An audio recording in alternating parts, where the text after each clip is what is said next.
heard about Sitio Dulong Ilog, whispered over bottles of gin under the dim yellow glow of a sari-sari store light. The old men said the village didn't appear on any map anymore, and that people who wandered near the riverbanks heard voices calling them by name in the dead of night. Being a journalist with a taste for strange tales, I couldn't resist.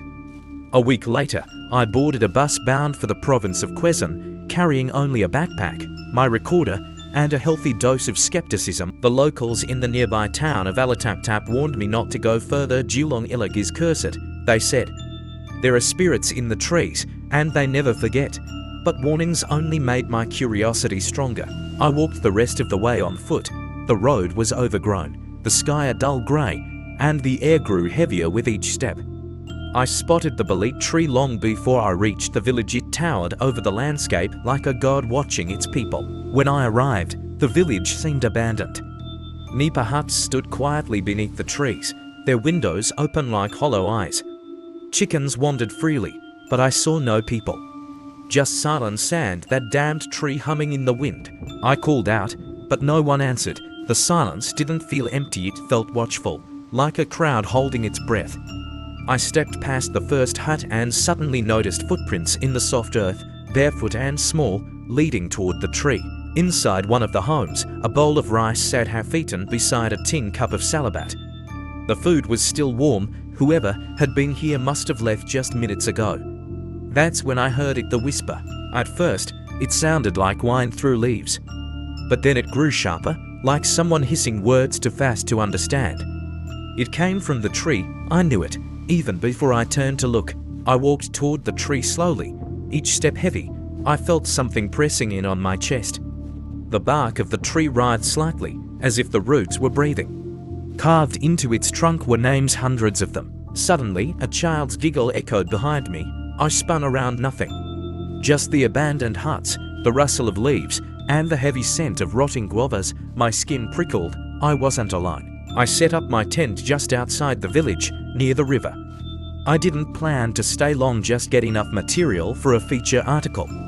But as night fell, the whispers grew louder. They didn't come from one direction, they surrounded me. Low voices, murmuring in Tagalog, Ilocano, Bisaya, even Latin. I heard my own name whispered in a voice that sounded like my mother's. I couldn't sleep.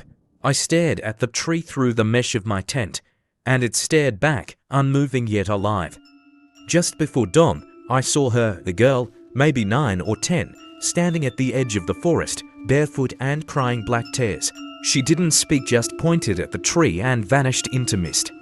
I ran after her, crashing through the brush until I found an old well, sealed with rotting wood. A faint knocking came from inside. I pried open the boards. Inside was not water, but darkness deep and cold. And then I saw them, hands pale, writhing, dozens of them reaching up from the black. I stumbled backward from the well, tripping on a root, heart hammering in my throat. The hands didn't follow, they just hovered, twitching in rhythm with the whispering wind.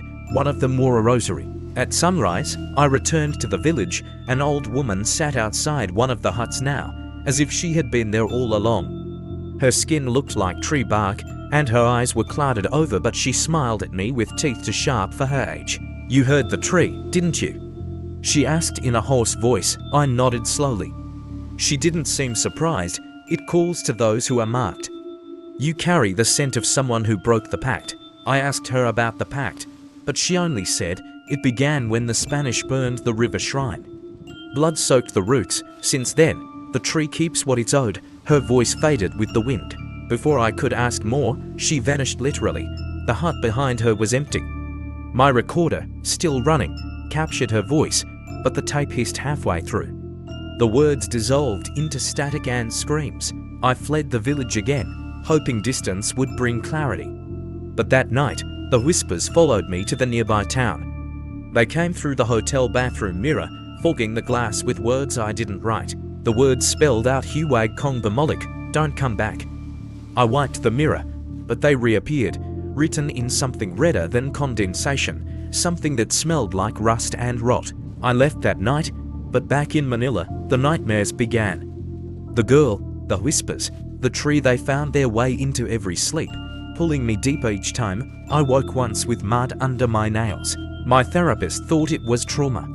He recommended isolation and no media, but isolation made it worse.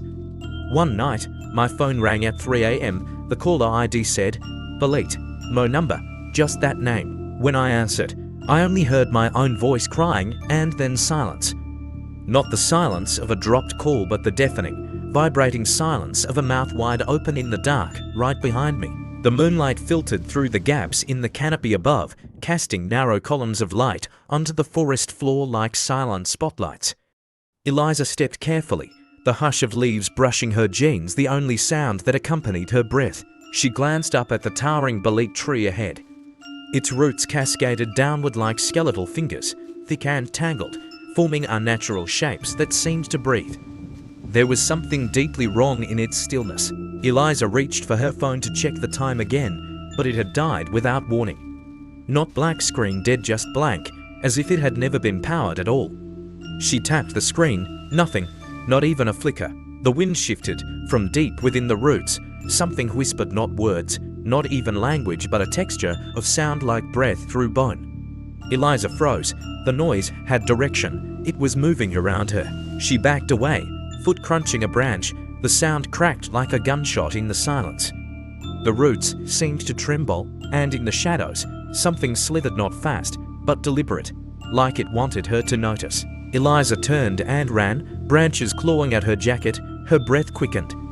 Behind her, the whisper followed, now growing sharper, as if something behind her was learning how to form words. One syllable rose above the rest. "Stay." She reached a small clearing where the trees leaned inward unnaturally, as though eavesdropping. Her chest heaved. Then there it was again. The low metallic chime, the same sound from the video she had watched earlier. The sound didn't echo, it folded, as if each note pressed against her skin. The air shimmered with invisible tension.